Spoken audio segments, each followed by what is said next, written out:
بسم الله الرحمن الرحیم. نن زمونږ د نحو میر سبق نمبر 4 دی.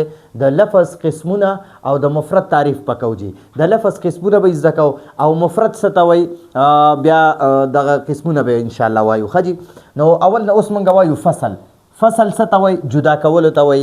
یعنی مطلب دا دی چې دا مخکې سبق نه دا سبق اوس جدا دی. نو دا مونږ سره اول نمبر فصل شروع شو او د اوس په دې کې مونږ لفظ زده کو چې لفظ څه ته وایي، بیا د لفظ قسمونه دي او مفرد څه ته وایي، مرکب څه ته وایي. نو هغې باره کې به لږ بحث کوو. جی بدا کې د دې به لږ غونته کې اعراب هم پرې درته اچوم، دا چې کوم حرکات دي دا به پرې درته اچوم چې صحیح ویلی کېږي. جی بدا کې، بدا کې د دا معنی دا پوه شه او که معنی دا چې ته پوه شه، چې ته پوه شه چې لفظ دی، لفظ لفظ ته وایي. ټیک شوه. بدان کې لفظ مستعمل لفظ مستعمل. اوس لفظ څه ته وایي؟ اول لفظ ذکر بیا به مستعمل ته راوړو. نو لفظ وایي په عربی کې وایي ما یتلفظ به الانسان، هغه سیس تلفظ وایي چې انسان په تکلم کوي، انسان چې کومې خبرې کوي، د انسان د خولې نه چې کومې خبرې وځي که نه دې ته لفظ وایي. زه وایم قلم، نو دا لفظ دی. دا اوس چې کومې د خبرې کوم دا الفاظ دي. دا کومې خبرې چې د انسان د خولې نه ادا کېږي که نه دې ته الفاظ، دې ته لفظ وایي.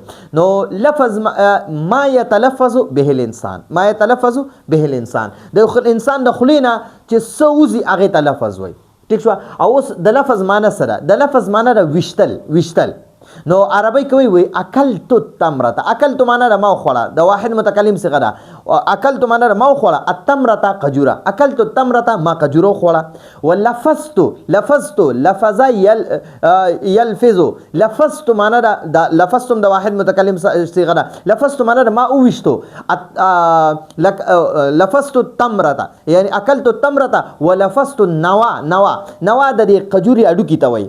قجوري کې چې دننه کوم اډوکی وي هغې ته نوا وایي. نو وایي اکلت التمرة ما قجوره وخوړه، ولفظت النوا او اډوکی مې وویشتو. نو امید ده تاسو به په دې باندې هم پوه شوي چې د دې لفظي معنی سره یعنی چې کوم هغه لغوي معنی ده نو هغه ویشتلو ته وایي. ټیک شوه. بدان کې ته پوه شه چې لفظ مستعمل، لفظ مستعمل معنی استعمالېدو والا لفظ دو قسمه وي. لفظ څنګه دو قسمه وي؟ لفظ ګورئ، اول ګورئ دا لفظ نه دی، د دې یو نقشه راته جوړوم. د لفظ دو قسمونه وي. یو ته وایي لفظ مستعمل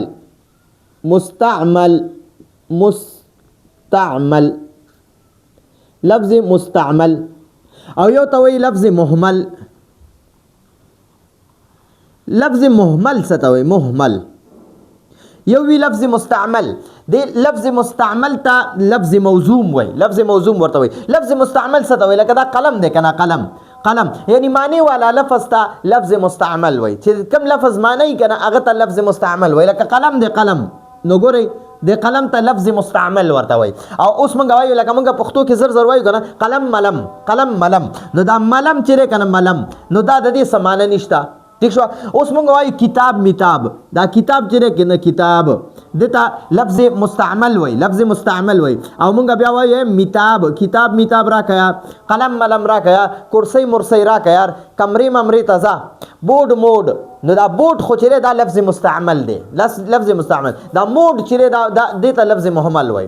نو دا لفظ مهمل چې کنه دا په عربی کې نه استعمالیږي، چې نه استعمالیږي مونږ به په دې زبانه پرېږدو. اوس لفظ مستعمل څه ته وای؟ چې استعمالېدو والا لفظ، مطلب دا معنی والا لفظ. نو دې ته مونږ وایو د دې لفظ دوه قسمونه دي. یو ته معنی والا ٹھیک شو، او یو ته بغیر معنی والا یعنی چې معنی نه وي، د یو لفظ معنی نه وي، بغیر معنی والا. ٹھیک شو. نو چې کوم لفظ معنی نه وي کنه هغه ته مهمل وای، او چې کوم لفظ معنی وي کنه هغه ته مستعمل وای. نو لفظ مستعمل ته د دې بل یو نوم هم دی. د لفظ مستعمل ته لفظ موضوع هم وای، موضوع، لفظ موضوع ورته وای. او دا لفظ موضوع چې کنه لفظ موضوع د یو بل لفظ د یو بل نوم دی، هغه ته کلمه وای، کلمه. لفظ موضوع چې د بیا دوه قسمونه دي، د لفظ موضوع یا د لفظ مستعمل. لفظ مستعمل ورته ویل شي، لفظ موضوع ورته ویل شي. نو د لفظ موضوع بیا دوه قسمونه دي، د لفظ موضوع بیا دوه قسمونه دي. یو ته مفرد وای، او یو ته مرکب وای. ٹھیک شو. نو مفرد څه ته وایي چې لفظ هم یو وي معنی هم یو وي لکه قلم دا یو لفظ دی او معنی هم یو ده چې موږ قلم نوم واخیستو نو موږ ته پته ولګېده چې یاره دې څیز ته قلم وایي. اوس بورډ یو لفظ دی یو لفظ او معنی هم یو ده نو دې ته لفظ مفرد ورته وایي. لفظ مستعمل مفرد یا لفظ موضوع مفرد لفظ موضوع مفرد او لفظ مرکب څه ته وایي لفظ مرکب لفظ مرکب وای چې دوه لفظونه یا زیات لفظونه معنی هم زیاته وي لکه ګورئ کتاب الله کتاب. اوس ګورئ لفظ مفرد کې کتاب هم ولیکه کتاب اوس دا یو کتاب دی کتاب یو کتاب نو کتاب نوم چې دی واخیستو نو تا ته اوس پته ولګېده چې یو دوه ګتې وي په هغې کې دننه پاڼې وي دې ته کتاب وایي نو دې ته لفظ مفرد ورته وایي. لفظ مستعمل مفرد یا لفظ موضوع مفرد لفظ موضوع مفرد. اوس لفظ مرکب څه ته وایي لفظ مرکب نو لفظ مرکب وپېژنې لکه ګوره کتاب الله وګورئ کتاب الله یو کتاب شو یو لفظ کتاب شو یو لفظ الله شو. اوس دغه شانته ګورئ رسول الله نو یو رسول شو یو لفظ الله شو. نو ګورئ چې یو لفظ او معنی هم یو وي نو هغه ته لفظ مفرد وایي او چې د یو نه الفاظ زیاتېږي او معنی هم زیاتېږي نو هغې ته بیا لفظ مرکب وایي. ټیک شوه نو او یو خبره یاد وساتئ دا لفظ نه دی دا لفظ دې ته اسم جنس وایي. اسم جنس څه ته وایي چې دا لفظ دی دا د یو لفظ دپاره هم استعمالیږي او د زرو لفظونو دپاره هم دغه یو لفظ استعمالیږي. که یو لفظ وي که نه یو لفظ نو موږ وایو یاره دا یو لفظ دی او که 500 لفظونه یې که نه نو موږ بیا هم ورته وایو یاره دا لفظ دی یو لفظ ورته نه وایو خو یو تم لفظ وایو زیاتو تم لفظ وایو او موږ هغې دپاره الفاظ استعمالو نو الفاظ جمع ورله استعمالولی شي او د ډېرو الفاظو دپاره یو لفظ هم استعمالولی شي. ټیک شو جی لکه اوس وګوره د یو کس دپاره هم انسان استعمالولی شي او د 500 کسانو دپاره هم انسان استعمالولی شي. انسان هم اسم جنس دی او لفظ هم اسم جنس دی. نو امید دی په دې باندې به تاسو پوه شوي. بدان کې ته پوه شه چې لفظ مستعمل استعمالېدو والا لفظ لفظ موضوع استعمالېدو والا لفظ معنی والا لفظ مستعمل یعنی استعمالېدو والا لفظ مستعمل یعنی استعمالېدو والا لفظ در سخونی عرب در سخونی عرب در سخونی عرب. ٹھیک شو نو در معنی را کی او سخونی عرب سخون په فارسی کې کلام ته وایي ژبې ته وایي ژبه زبان ورته وایي او عرب نو دې د مراد شو در سخون عرب معنی را کلام عرب کی یعنی عربی جبه کې عربی جبه. ٹھیک شو سخون عرب نه مراد عربی جبه شو او در معنی را کی نو عربی جبه کی استعمالیدو والا لفظ عربی جبه کی استعمالیدو والا لفظ بر دو قسم بر معنی را پ او دو معنی را دوا او قسم معنی را قسم او است معنی را دی. نو دلته کې دا بیا نه ویل کېږي دا الف ځکه د میم باندې به زبر واچي نو قسمست. ٹھیک شو قسمست معنی را د تخفیف دپاره دی نه بیا د الف لري کې اصل کې دا است الف ورسره شته خو چې کله د ده نه مخکې حرف باندې زبر راشي نو بیا د است نه د الف ختم کړي د تخفیف دپاره. دا د فارسی یو خپله طور طریقه ده. نو بردو قسم است نو اوس موږ ته وایي بدان کې ته پوه شه لفظ مستعمل چې استعمالېدو والا لفظ در سخون عرب کلام عرب کې د عربی ژبه کې استعمالېدو والا لفظ بردو قسم است په دوه قسمه دی. عربی ژبه کې چې کوم الفاظ استعمالیږي هغې دوه قسمونه دي. اول نمبر چې دی مفرد چې لفظ هم یو وي معنی هم یو وي لکه مفرد نه به زه تاسو ته واخلم مثال رجلون لفظ هم یو دی او معنی هم یو ده. رجل سړي ته وایي. دغه شان قلم واخله قلمون نو یو لفظ دی او معنی هم یو ده. د قلم نوم چې دی واخیستو نو دا شیز په ذهن کې راغی. رجل نوم چې دی واخیستو نو سړی دی په ذهن کې راغی.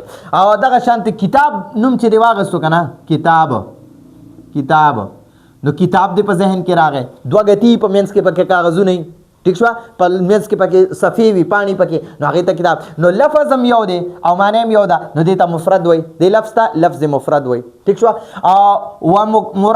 و مرکب او دویم نمبر مرکب دی. نو موږ ته وایي چې په عربی کې استعمالېدو والا عربی ژبه کې استعمالېدو والا لفظ دوه قسمه دي.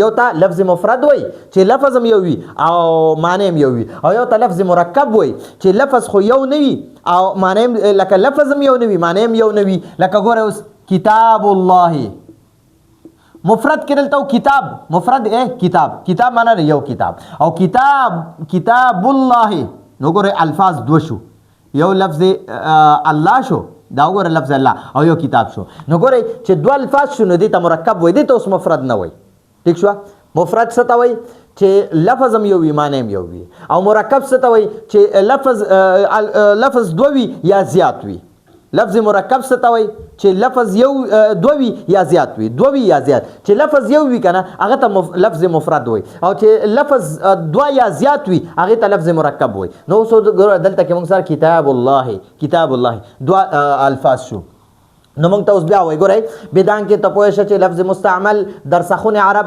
په عربی ژبه کې سخن معنی ده ژبه او عرب ته وایي نو عربی ژبه کې استعمالیدو والا مستعمل معنی استعمالیدو والا یا لفظ موضوع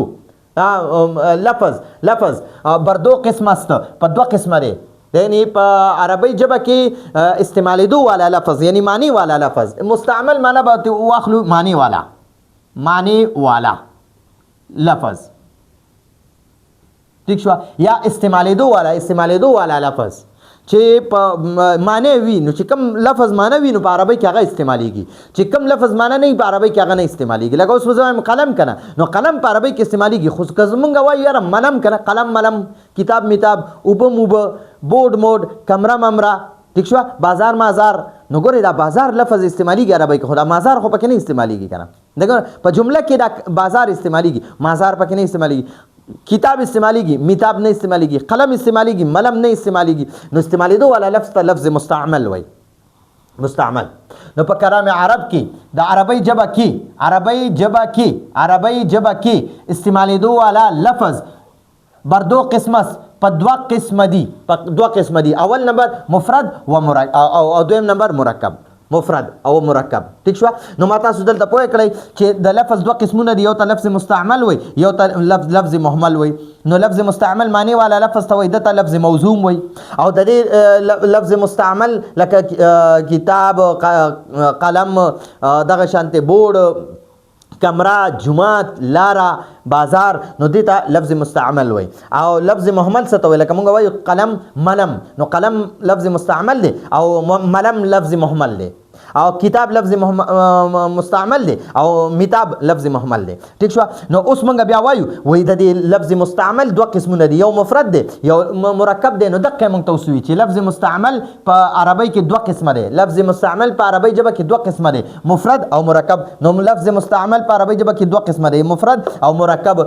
اوس دا مرکب نه مرکب مفرد مونږ به دا مرکب اوس په دې ځای پرېږدو بیا به دا مخکې وایو لفظ مفرد چې دی که نه لفظ مفرد نو لفظ مفرد دا داسې لفظ ته وایي چې معنی لفظ هم یو وي او معنی هم یو وي همدغه خبره درته مخکې وایي اوس دې لفظ مفرد ته بیا کلمه وایي دې لفظ مفرد ته بیا مخکې څه وایي دې لفظ مفرد ته کلمه وایي کلمه هم وایي او د کلمې بیا درې قسمونه دي اسم فعل او حرف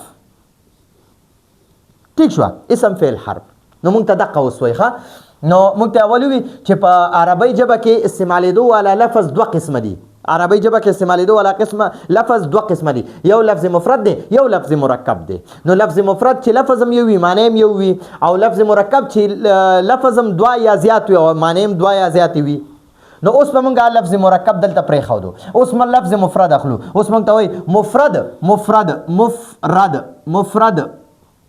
مفرد لفظ باشد ګورئ لفظ ته وایي او لفظ چې دا غټه یا ورسره ولګي که نه لکه ما تاسو ته مخکې وایو قلم یو قلم ته وایي خو که دې سره دی دا یا ولګوله دا یوه یا نو بیا د دې معنی دی یو قلم نو قلمې معنی ده یو قلم اوس لفظ ته وایي اوس که ته دې سره یا ولګې که نه داسې ګورئ د لفظ معنی ده یو لفظ په فارسی کې چې کله ته یو څیز یادې نو هغې سره به غټه یا لګې نو لفظ معنی دی یو لفظ باشد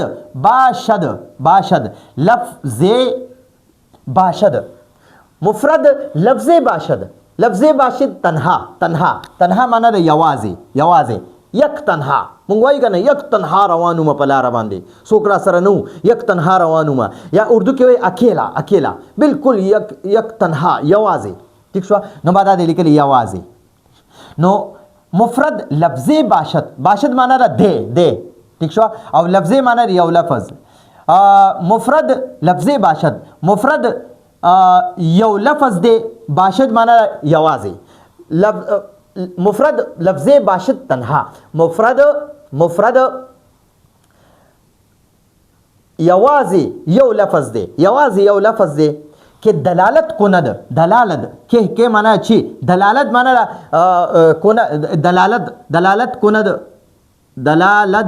دلالت کند معنا رکھي چې دلالت کوي یعنی معنا ورکي معنا ورکي چې لفظ هم یو دی او معنا هم شته نو مونږ وایو په علمي انداز کې وایو چې لفظ یو دی او په معنی باندې دلالت کوي نو مطلب دا چې معنی شته نو مونږ وایو یاره په معنی دلالت کوي نو علمي انداز کې په معنی باندې دلالت کوي مونږ وایو معنی شته چې لفظ یو وي او معنی وي ٹھیک شو نو هغه د لپاره دی استعمالي چې دلالت کوي یعنی چې معنی وي نو لفظ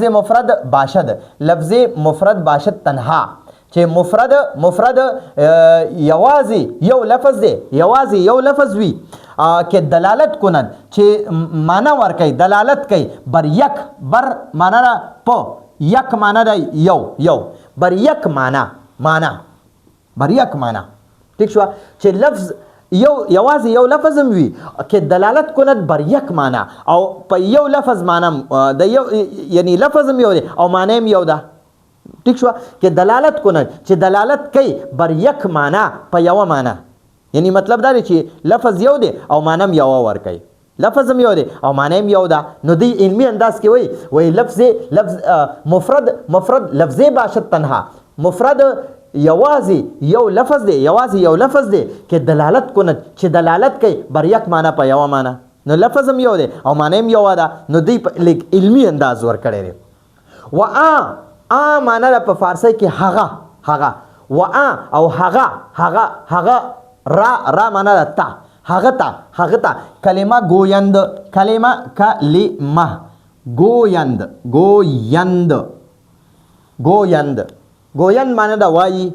گویند معنا دا وایي او دغه لفظ مفرد ته کلمه هم وایي ما تاسو ته دلته کې هم وي لفظ مستعمل ته لفظ موضوع وایي او دا لفظ موضوع چې دی دا بیا دوه قسمونه دي لفظ مفرد او لفظ مرکب نو دی لفظ مفرد ته بیا کلمه هم وایي او د کلمې بیا درې قسمونه دي اسم فعل حرف ٹھیک شو نو اوس مونږ ته وایي او هغه ته یعنی هغه لفظ ته را او هغه لفظ ته او هغه ته یعنی هغه لفظ ته کلمه گویند کلمه هم وایي لفظ هم ورته وایي او کلمه هم ورته وایي کلمه بر سه معنا ده درې او دو معنا ده دو بر دو قسم است یعنی دو قسمه او بر سه قسم است درې قسمه قسمست ٹھیک شو دا الف بته ختم کو قسمست نو اوس مونږ ته وایي چې لفظ هم یو وي او معنی هم یو وي او یو معنی هم ورکوي نو دغه ته یعنی مفرد داسې لفظ ته وایي چې لفظ هم یو وي او معنی هم یو وي نو دغه مفرد ته کلمه هم وایي مفرد ته لفظ یعنی مفرد داسې کلمه ده داسې لفظ دی مفرد داسې لفظ دی چې یو هم دی او معنی هم یو ده نو دغه مفرد ته کلمه هم وایي را او هغه ته کلمه گویند کلمه وایي کلمه بر سه قسم است او د کلمې درې قسمونه دي اسم چون رجلن اسم لکه رجل سړی اسم څه ته وایي اسم نو د اسم تعریف مونږه په علم النحو کې ویلې په علم الصرف کې ویلې خو دلته به راته بیا وایو اسم چې لفظ هم یو وي کنه او معنی هم یو وي بل ووري اسم داسې کلمې ته وایي اسم داسې لفظ مفرد ته وایي یا اسم داسې کلمې ته وایي چې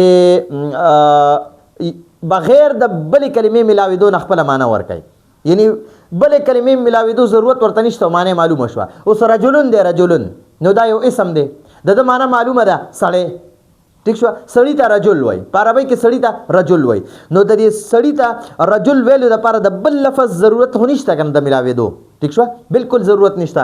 نو اسم داسې کلمه ده، داسې لفظ دی، اسم داسې لفظ دی یا اسم داسې کلمه ده، لفظ هم ورته وي کلمه هم ورته وي. نو اسم داسې کلمه ده چې معنی هم یو ده، ٹھیک شو معنی هم یو ده او د بل لفظ د ملاوېدو ضرورت هم ورته نشته او زمانه هم پکې نشته چې ماضي تیره شوې زمانه را پکې یا موجوده زمانه را پکې یا راتلونکې زمانه را دغه هم پکې ضرورت نشته.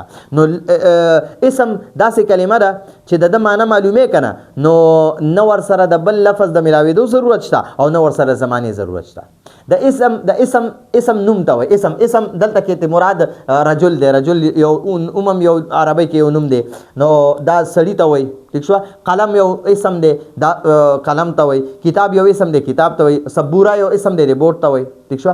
نو اسم چې دی کنه اسم داسې کلمه ده چې د معنی معلومولو دپاره د بل لفظ ضرورت نشته او نه پکې د زمانې ضرورت شته.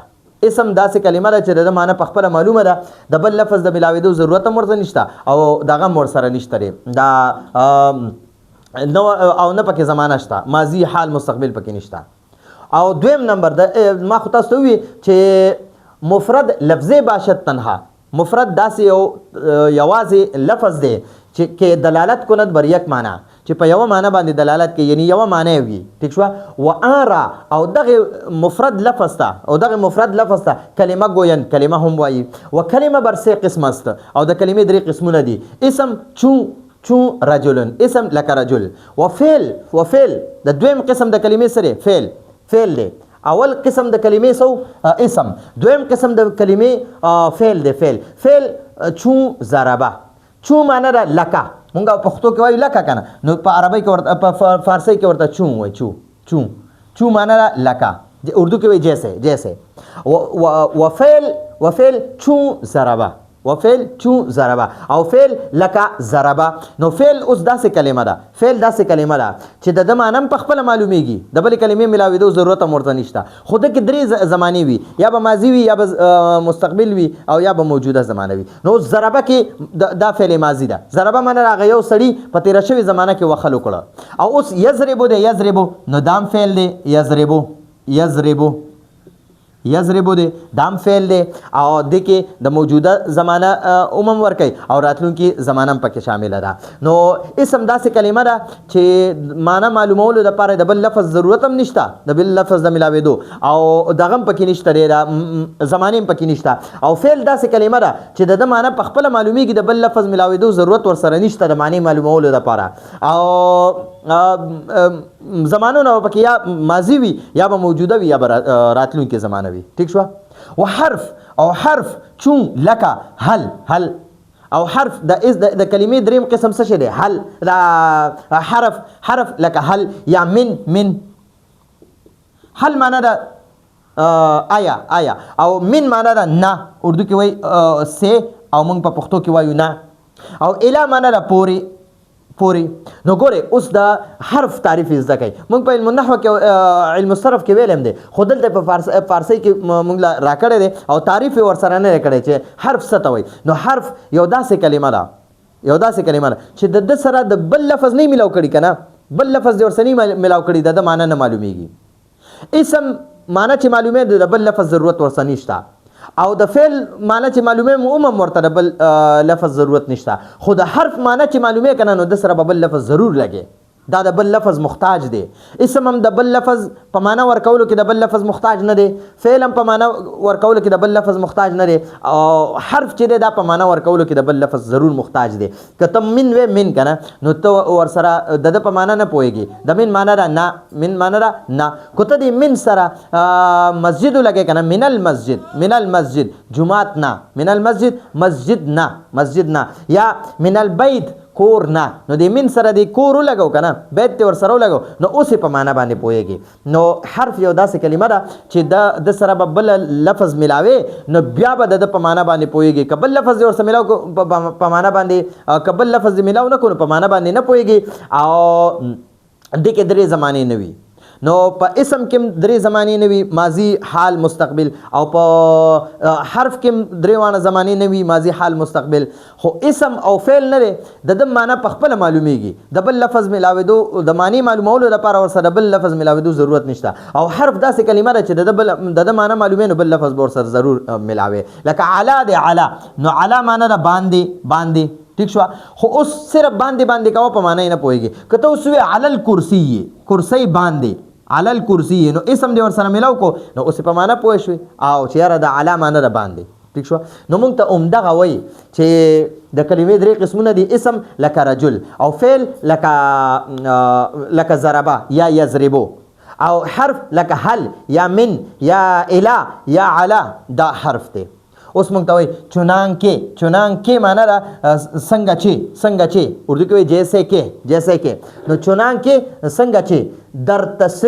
در تصریف ما تاسو ته د 3 نمبر درس کې ویلو چې تصریف معنا ده علم الصرف یا علم التصریف هم ورته وایي علم الصرف هم ورته وایي در تصریف در معنا ده کې اردو کې وایي سے میں اردو کې وایي میں او تصریف معنا ده علم الصرف نو چنانکه څنګه چې در تصریف په علم الصرف کې معلوم شوه است معنا ده لکه څنګه چې دا د اسم د فعل او د حرف یعنی د کلمې د درې قسمونه په علم الصرف کې معلوم شوي نو هغه مونږه دلته کې اوس وي نو امید ده تاسو په دې باندې پوه شوي د دې ځان سره سکرین شاټ واخلئ یو ځل یې راته بیا وایم فصل بدان کې ته پوه شه چې لفظ مستعمل چې استعمالېدو والا لفظ در سخن عرب په کلام عرب کې یعنی په عربی ژبه کې بر دو قسم است په دوه قسمه دی مفرد اول نمبر سره مفرد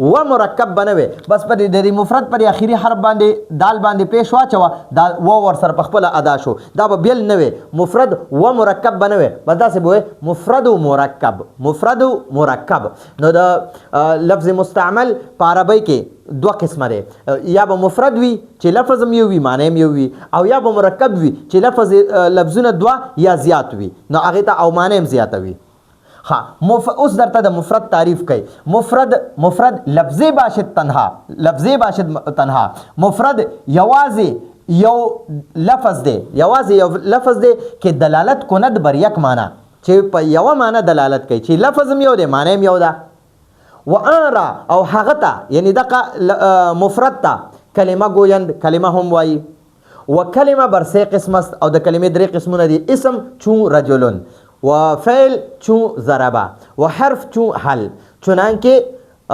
څنګه چې در تصریف په علم الصرف کې معلوم شوی دی یعنی دا چې کوم د کلمې دا درې قسمونه دي کنه اسم فعل حرف نو دا مونږ په علم الصرف کې ویلي دي او په علم النحو کې ویلي دي نو دلته کې مونږ ته وایي چې لکه په علم الصرف کې څنګه مونږ ته معلوم شوی دي چې د کلمې درې قسمونه دي نو هغه مونږ دلته کې وي نو امید ده تاسو په دې باندې پوه شوي اول موي چې لفظ مستعمل په کلام عرب کې یعنی د لفظ دوه قسمونه ما تاسو دلته نقشه جوړه کړې وه نو هغه اوس دلته کې مونږ ته وایي چې په لفظ مستعمل استعمالېدو والا یعنی معنی والا لفظ په عربی ژبه کې دوه قسمه دی یا به دا استعمالېدو والا یعنی معنی والا لفظ مفرد وي یعنی لفظ هم یو وي معنی به هم یو وي یا به دا چې کوم معنی والا لفظ دی دا به دوه الفاظ به وي ٹھیک شو یا دوا یا زیات الفاظ به معنی به زیات وي ٹھیک شو او دغه مفرد ته چې لفظ هم یو دی معنی هم یو ده